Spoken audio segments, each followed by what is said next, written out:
En 2006, j'étais encore lycéen. Quand nous étudions la Bible, j'étais souvent chargé d'introduire les pasteurs qui venaient prêcher. Ils disaient que j'avais une belle voix aiguë. Et nombre de mes camarades de classe m'admiraient. Donc je me croyais supérieur.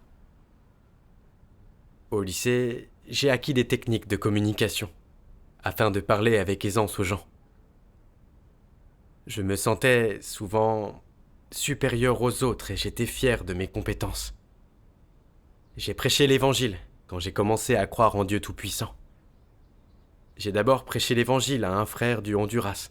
Il l'a accepté. Oh, c'est formidable. Oui, j'étais ravi. Ensuite, j'ai prêché l'évangile à un collègue d'Inde. Lui aussi, il l'a vite accepté. J'étais si content. Je me suis dit que j'étais doué pour répandre l'évangile. Puis, j'ai démissionné pour prêcher à plein temps. Comme je communiquais avec aisance avec les gens et que j'aidais les frères et sœurs, on m'a élu chef de groupe. La superviseuse m'a aussi envoyé aider les sœurs Éline et Agatha, qui commençaient à diffuser l'évangile. J'avais l'impression d'être meilleur que les autres frères et sœurs. Un jour, lors d'une réunion avec un destinataire potentiel de l'évangile, Éline n'était pas très claire. Elle faisait souvent des digressions. Après la réunion, en colère, j'ai souligné son problème. Elle est alors devenue négative et m'a dit « Mon frère, tu es trop arrogant. Beaucoup ne veulent pas travailler avec toi. » Pensant qu'elle ne me critiquait qu'à cause de mes remarques, je n'ai pas estimé avoir un problème. Ensuite, j'ai supervisé Éline et Agatha quand elles faisaient leurs devoirs. Et j'ai trouvé des problèmes à chacune. Je n'ai pas échangé pour les aider. J'ai présumé qu'elles ne progresseraient pas dans leurs devoirs. Et j'ai dit à la superviseuse que ce rôle ne leur convenait pas. La superviseuse a souligné mon arrogance et dit que j'étais incapable de gérer correctement les défauts d'autrui. Elle m'a aussi envoyé des passages de la parole de Dieu où il révélait l'arrogance des gens. Oh. As-tu accepté ce qu'elle disait? Non, je l'ai ignoré. J'ai pensé que ça ne s'appliquait pas à moi. Après ça, j'ai invité des gens à mon sermon, et j'ai témoigné de l'œuvre de Dieu dans les derniers jours, sans en parler aux autres au préalable. Certains de ceux à qui j'ai prêché aimaient m'écouter, et parler avec moi. Ça me confortait dans l'idée que j'étais doué, que je n'avais pas à coopérer, ni à écouter la superviseuse, que je pouvais prêcher l'évangile seul et bien faire mon devoir. Personne n'est parfait. Sans coopérer avec autrui, peut-on bien faire son devoir? Exactement. C'est plus tard que j'ai appris que certains n'étaient pas aptes à partager l'évangile, et donc que j'avais en partie travaillé pour rien. La superviseuse a dit que j'étais arrogant, imprudent et que je ne coopérais pas, ce qui produisait des résultats médiocres. À cause de ma conduite, j'ai été renvoyé selon les principes. Et s'il s'est trouvé que Éline m'a remplacé, je ne l'ai pas supporté. Et j'ai pensé que vu mes qualités, je n'aurais pas dû être renvoyé. À l'époque, j'ai rejeté cet arrangement. Et j'ai proposé d'arrêter de faire mon devoir. C'était très impulsif. Oui. Dans ces cas-là, on doit prier davantage et réfléchir sur soi pour pouvoir être rationnel. Tu as raison. J'étais trop têtu et je ne savais pas réfléchir sur moi-même. Puis j'ai été réaffecté à l'abreuvement des nouveaux. Bientôt, j'ai été à nouveau élu chef de groupe et on m'a associé à sœur Thérèse. J'ai vu que l'échange de Thérèse était parfois incomplet lors des assemblées et qu'elle avait du mal à régler les problèmes des nouveaux venus. Alors j'ai commencé à la mépriser. Je pensais, est-elle vraiment apte à faire ce devoir? Comme chef de groupe, elle devrait aider les nouveaux. Voyant comme elle est, elle ferait mieux de pratiquer en tant que membre de l'équipe.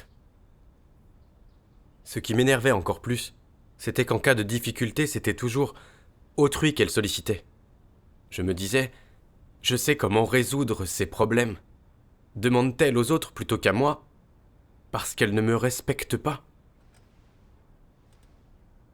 Plus tard, lors d'une réunion, la superviseuse a souligné certains problèmes dans notre travail.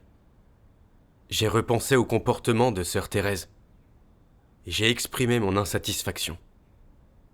Alors j'ai dit abruptement, devant tout le monde: Sœur Thérèse est-elle qualifiée pour occuper ce poste? L'air blessé, Thérèse a répondu: Je ne sers à rien. Je n'arrive pas à aider les frères et sœurs. Je me suis senti coupable en l'entendant dire ça. Discutant plus tard avec elle, je me suis dit que je la limitais. Néanmoins, je n'ai pas réfléchi sur moi-même. À une autre occasion, j'ai appris que l'un des nouveaux frères n'avait obtenu aucun résultat dans son devoir. Et je me suis dit qu'il n'était pas apte à le faire. Mais au lieu de consulter la superviseuse ou d'en discuter avec quelqu'un d'autre, je l'ai simplement renvoyé. Ah, renvoyer des gens sans approbation, c'est se montrer arbitraire. C'est vrai. À cette époque, j'étais très arrogant. J'ai ensuite découvert que ce frère avait rencontré des difficultés dans son devoir. Je l'avais renvoyé arbitrairement sans avoir compris sa situation. Il est devenu très négatif après son renvoi. Après ça, la superviseuse m'a demandé: Pourquoi l'as-tu renvoyé sans en parler avec qui que ce soit? Tu t'es montré très arrogant et trop sûr de toi. Tu méprises sans cesse les autres. Et tu les contrains. Ta conduite médiocre te rend indigne d'être chef de groupe. J'étais vraiment perdu après ce nouveau renvoi. Je me suis demandé: pourquoi n'ai-je consulté personne? Pourquoi n'en fais-je sans cesse qu'à ma tête? Si j'avais cherché un peu plus et discuté avec les autres, je n'aurais pas ce problème. Les jours suivants, j'ai eu mal à la gorge, j'ai vomi et j'étais très faible. J'ai su que j'avais offensé Dieu et ça m'a rendu malheureux. Affronter ce genre de choses permet de réfléchir et de se connaître. C'est Ouais. vrai. Alors, as-tu cherché la vérité pour résoudre ton problème? Par la suite, j'ai parlé de mon état à une sœur. Et elle m'a envoyé ces passages de la parole de Dieu. Ne sois pas suffisant. Utilise les forces des autres pour combler tes faiblesses. Observe comment les autres vivent selon les paroles de Dieu. Et vois s'il vaut la peine d'imiter leur vie, leurs actions et leurs discours. Si tu vois les autres comme inférieurs à toi, alors tu es vaniteux et tu n'es bénéfique pour personne. Ne te considère pas comme un prodige inné qui pourrait presque atteindre les cieux. Tu n'es pas plus intelligent qu'autrui. Et l'on pourrait même dire que tu es adorablement plus bête que n'importe quelle personne raisonnable sur terre. Car tu as une trop haute opinion de toi-même et tu ne t'es jamais senti inférieur. Comme si tu percevais mes actions jusque dans leurs plus petits détails. En fait, tu es quelqu'un qui manque de raison. Car tu n'as aucune idée de ce que j'ai l'intention de faire. Et encore moins de ce que je fais maintenant. Je dis donc que tu n'es même pas l'égal d'un vieil agriculteur qui ignore tout de la vie humaine, mais qui compte sur les bénédictions du ciel pour ses cultures. Tu ne penses pas une seconde à ta vie. Tu ne sais rien de la renommée. Et tu ne te connais même pas. Tu es tellement au-dessus de tout cela. Amen. Amen. Lire cette parole de Dieu m'a beaucoup contrarié. J'ai eu l'impression qu'elle m'exposait.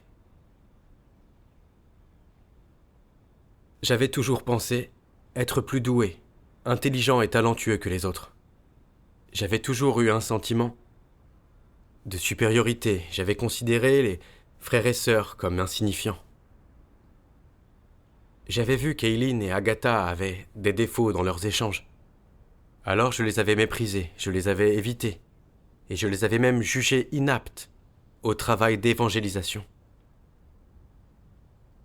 Et quand j'avais pu répandre l'évangile seul, je m'étais senti encore plus talentueux. J'avais cru pouvoir achever le travail de manière autonome. Quand on m'avait associé à sœur Thérèse, j'avais pensé que j'étais plus talentueux qu'elle. Alors je l'avais méprisée, car je la trouvais inapte à être chef de groupe. J'avais aussi agi à ma guise, en renvoyant ce frère. Je l'avais renvoyé arbitrairement et après ça, il avait sombré dans la négativité. Je m'étais montré si vaniteux. J'avais toujours agi comme je le voulais. Je n'avais jamais essayé d'écouter les suggestions qu'on me faisait. Parce que je m'étais dit que mes frères et sœurs étaient insignifiants comparés à moi. Et je voulais leur dire, je suis meilleur et plus doué que vous. Mais de ce fait, j'avais accompli mon devoir sans chercher les principes. Et j'avais nui à mes frères et sœurs. Cette parole de Dieu m'a vraiment fait honte. Surtout quand j'ai lu « Tu ne penses pas une seconde à ta vie. Tu ne sais rien de la renommée. Et tu ne te connais même pas. Tu es tellement au-dessus de tout cela. » Cette parole de Dieu m'a bouleversé. Je ne m'étais jamais demandé si mes actions étaient correctes, car j'avais une haute idée de moi-même. J'avais été si vaniteux. Les fermiers qui travaillent la terre se fient à Dieu, mais quand il m'arrivait quelque chose, je ne savais jamais chercher la volonté de Dieu. Dieu n'avait aucune place dans mon cœur. Je n'avais aucune compréhension ou connaissance de moi-même. On est tous comme ça.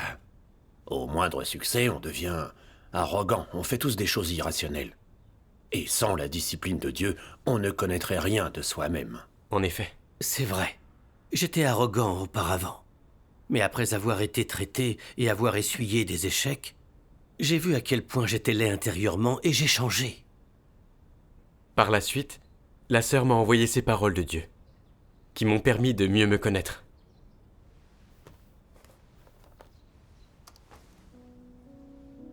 Dieu Tout-Puissant dit : le tempérament de Satan comprend de nombreux types de tempéraments corrompus, mais celui qui est le plus évident et qui ressort le plus est le tempérament arrogant. L'arrogance est la source du tempérament corrompu de l'homme. Plus les gens sont arrogants, plus ils sont irrationnels, et plus ils sont irrationnels, plus ils sont susceptibles de résister à Dieu. En quoi ce problème est-il grave ? Non seulement les gens dotés d'un tempérament arrogant considèrent tous les autres comme inférieurs à eux, mais, pire que tout, ils sont même condescendants à l'égard de Dieu et n'ont aucune crainte de Dieu dans le cœur. Même si les gens peuvent donner l'impression de croire en Dieu et de le suivre, ils ne le traitent pas du tout comme Dieu. Ils ont toujours le sentiment de détenir la vérité et se tiennent en haute estime. Voilà l'essence et la source du tempérament arrogant, et il provient de Satan. Par conséquent, le problème de l'arrogance doit être résolu. Avoir l'impression d'être meilleur que d'autres, voilà un sujet insignifiant. Le problème crucial, c'est que le tempérament arrogant chez quelqu'un empêche de se soumettre à Dieu, à sa règle et à ses arrangements. Un tel individu se sent toujours enclin à rivaliser avec Dieu au sujet du pouvoir sur les autres. Ce genre de personne ne vénère pas Dieu le moins du monde, sans parler d'aimer Dieu ou de se soumettre à lui. En créant l'homme, Dieu a donné différents points forts à différents types de gens. Certains sont bons en littérature, d'autres en médecine, d'autres en l'étude approfondie d'une compétence, d'autres encore en recherche scientifique, et ainsi de suite. C'est Dieu qui accorde ces points forts à l'homme. Il n'y a pas de quoi se vanter. Quels que soient les points forts d'une personne, il ne signifie pas que cette personne comprend la vérité, et encore moins qu'elle possède la réalité de la vérité. Si une personne dotée d'un certain point fort croit en Dieu, elle doit l'investir dans l'accomplissement de son devoir. Cela contente Dieu. Si quelqu'un se vante de l'un de ses points forts, ou espère l'utiliser pour conclure un marché avec Dieu, il est très irrationnel et cette personne déplaît à Dieu. Certains, étant capables d'une certaine discipline, viennent à la maison de Dieu et se sentent au-dessus des autres. Ils désirent profiter d'un traitement spécial et pensent qu'avec leur aptitude, ils sont fixés pour la vie. Ils traitent leur discipline comme s'il s'agissait d'une sorte de capital. Comme c'est arrogant de leur part. Alors, comment de tels dons et points forts doivent-ils être considérés ? S'ils sont utiles à la maison de Dieu, alors ils sont des outils grâce auxquels un devoir peut être bien accompli, rien de plus. Ils n'ont rien à voir avec la vérité. Les dons et les talents, quelle que soit leur importance, ne sont rien de plus que les points forts de l'homme et n'ont absolument aucun rapport avec la vérité. Le fait d'avoir des talents et des points forts ne signifie pas que tu comprennes la vérité, et encore moins que tu aies la réalité de la vérité. Si tu investis tes dons et points forts dans ton devoir et que tu accomplis bien ce devoir, alors tu les utilises comme il convient. Dieu approuve cela. Si tu consacres tes dons et points forts à la vantardise, au fait de te rendre témoignage, d'établir un royaume indépendant, alors ton péché est vraiment grand. Tu seras devenu le premier contrevenant résistant à Dieu. Les dons sont accordés par Dieu. Si tu ne peux pas investir tes dons dans un devoir ou dans un témoignage de Dieu, alors tu es vraiment dépourvu de conscience et de raison, et très débiteur vis-à-vis de Dieu. Tu commets une odieuse insubordination. Pourtant, tu auras beau investir tes dons et tes points forts, cela ne signifie pas que tu as la réalité de la vérité. Ce n'est qu'en pratiquant la vérité et en agissant avec des principes que l'on peut posséder la réalité de la vérité. Les dons et les talents restent à jamais des dons et des talents. Ils ne sont pas liés à la vérité. Quel que soit le nombre de tes dons et talents, la hauteur de ta réputation et de ton statut, il ne signifie en aucun cas que tu possèdes la réalité de la vérité. Les dons et les talents ne deviendront jamais la vérité. Ils ne sont pas liés à la vérité. Amen. Cette parole de Dieu est très claire. Chacun d'entre nous a des qualités, des compétences et des talents particuliers. Mais, quelles que soient nos compétences, ça ne signifie pas qu'on comprend la vérité, ni qu'on est meilleur que les autres. Les qualités et les talents donnés par Dieu sont des outils pour accomplir nos devoirs. Ils sont sans lien avec la vérité. Je n'aurais pas dû m'enorgueillir de ces choses, j'aurais dû les traiter correctement. Oui. Mais dès que j'avais eu des techniques oratoires et pu communiquer avec aisance, je m'étais senti supérieur, j'avais cru pouvoir tirer profit de ces choses. J'avais cru être meilleur que les autres. Donc, j'étais devenu de plus en plus arrogant et agressif. Quand j'avais obtenu de bons résultats, j'étais encore plus fier de moi. Plus personne ne m'avait paru important.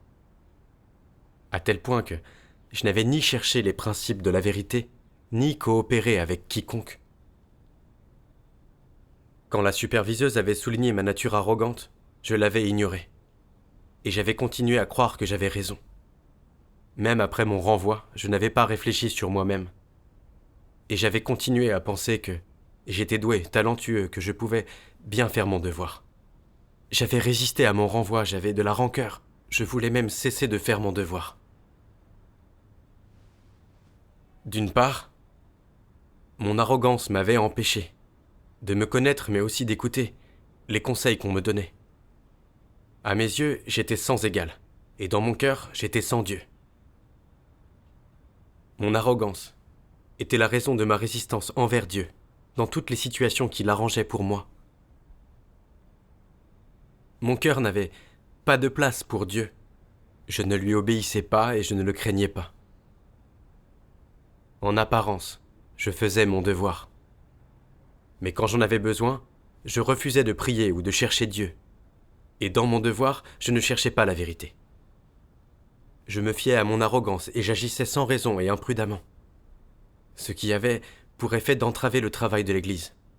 C'était vraiment faire le mal. Si mon tempérament arrogant ne changeait pas, tôt ou tard, j'allais devenir un antéchrist qui résistait à Dieu, et je finirais par être banni et puni par Dieu. Oui. Se fier à son arrogance pour agir est un problème grave. Exact. Grâce à l'éclairage et l'illumination de la parole de Dieu, j'ai clairement vu ce fait. Même si j'avais des qualités, j'agissais sans cesse selon mon arrogance. Je ne cherchais pas la vérité, et mon travail était inefficace. Clairement, je n'étais meilleur que personne. J'ai alors songé à sœur Thérèse, qui était capable d'écouter les suggestions pour compenser ses défauts. Ses résultats s'amélioraient nettement. Je me suis senti honteux. Je ne possédais pas les qualités de ma sœur. En fait, je n'étais rien, pourtant j'étais toujours arrogant. Si j'avais continué à tirer profit de mes qualités et de mes talents, sans écouter la parole de Dieu, sans chercher la vérité dans mon devoir, je n'aurais pas été béni par Dieu malgré mes qualités. Oui. Oui. J'aurais été incapable de bien faire mon devoir et j'aurais perdu toute chance de salut. C'est vrai. Les dons ne sont pas la vérité, et si tu mènes ta vie en te fiant à eux, tu deviendras de plus en plus arrogant. Tu ne chercheras pas la vérité dans ton devoir, et tu pourras te tromper. Oui. Ensuite, j'ai lu cet autre passage.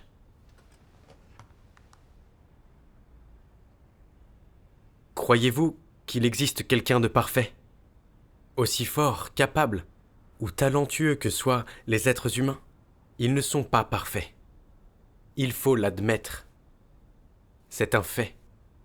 Le reconnaître est l'attitude que les gens devraient avoir envers leurs mérites, leurs points forts ou leurs défauts. Voilà la rationalité que l'on devrait posséder. Avec une telle rationalité, tu peux composer correctement avec tes points forts et tes points faibles, tout comme avec ceux des autres, et cela te permettra de travailler harmonieusement à leur côté. Si tu as compris cet aspect de la vérité et parviens à pénétrer cet aspect de la réalité de la vérité, tu vivras en harmonie avec tes frères et tes sœurs et tu compenseras tes faiblesses grâce aux points forts des autres. De cette façon, quel que soit le devoir ou la tâche que tu accomplis, tu les feras de mieux en mieux, et tu auras la bénédiction de Dieu. Amen. Amen. Grâce à cette parole de Dieu, j'ai trouvé un chemin de pratique. Je devrais me connaître en accord avec la parole de Dieu, et gérer correctement mes qualités et défauts. En outre, personne n'étant parfait, si je ne comprends pas une chose, je dois apprendre à demander l'aide d'autrui, et à suivre leurs méthodes et chemins. Autrefois, j'avais toujours cru être supérieur aux autres, et je les avais méprisés. Mais en réalité, tout le monde a des qualités. Je ne peux pas avoir une si haute opinion de moi. Je dois me rabaisser, parler et agir sur un pied d'égalité avec mes frères et sœurs. En apprendre davantage sur les qualités et le mérite des autres et coopérer. En effet. Amen. Devant les suggestions d'autrui, je devrais chercher la vérité et les principes et ne pas toujours penser que j'ai raison. Parce que j'ai bon nombre de défauts, d'insuffisances, d'idées et de points de vue erronés car mon point de vue est inexact. Et parce que le Saint-Esprit n'œuvre pas toujours en une seule personne, il peut œuvrer en d'autres frères et sœurs. C'est vrai. Oui. Ce n'est qu'en coopérant avec autrui qu'on peut être guidé par le Saint-Esprit. Et qu'on risque moins de perturber les choses. C'est exact. Comprendre la volonté de Dieu et avoir un chemin de pratique éclaire nos cœurs. Oui. Plus tard, quand des frères et sœurs ont fait diverses suggestions dans nos devoirs, j'ai essayé de les accepter. Je me suis souvenu qu'autrefois, quand je répandais l'évangile, j'invitais les gens à venir écouter le sermon. Mais après, je ne me renseignais pas sur leurs difficultés en privé. Ma superviseuse avait noté ce problème, et elle m'avait dit que je n'étais pas assez appliqué. Au début, je n'avais pas accepté ces critiques. Je m'étais dit que je faisais tout mon possible. Qu'en réunion, je comprenais les difficultés des gens et que les interroger, un par un, était inutile. De plus, j'avais toujours agi comme ça et obtenu de bons résultats. Donc je n'avais pas à suivre ses conseils. Mais en pensant ainsi, j'ai compris que mon arrogance se trouvait de nouveau révélée. Alors je me suis apaisé, j'ai prié Dieu. Et je suis parvenu à me calmer un peu. Quand ma superviseuse critiquait mon travail, je devais accepter ses conseils et son aide pour avoir des résultats encore plus positifs dans mon devoir. Après réflexion, j'ai parlé aux destinataires potentiels de l'Évangile. Je les ai interrogés sur leurs difficultés. Ensuite, je cherchais des paroles de Dieu afin d'échanger avec eux. En pratiquant comme ça, mon travail d'évangélisation a été plus productif.